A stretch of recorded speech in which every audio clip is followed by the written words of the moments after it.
কখনো হয়নি এমন,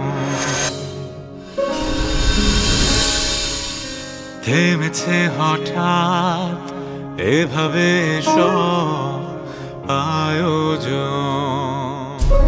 উনি এত বেশি যেতে কোনো কথাই শোনেন না। আমি মনে হয় না ওনাকে কন্ট্রোল করতে পারবো। হাত পায়ে ব্যথা পেয়েছে, মানুষের মেমোরিও চলে যায়, সেটা জানতাম না।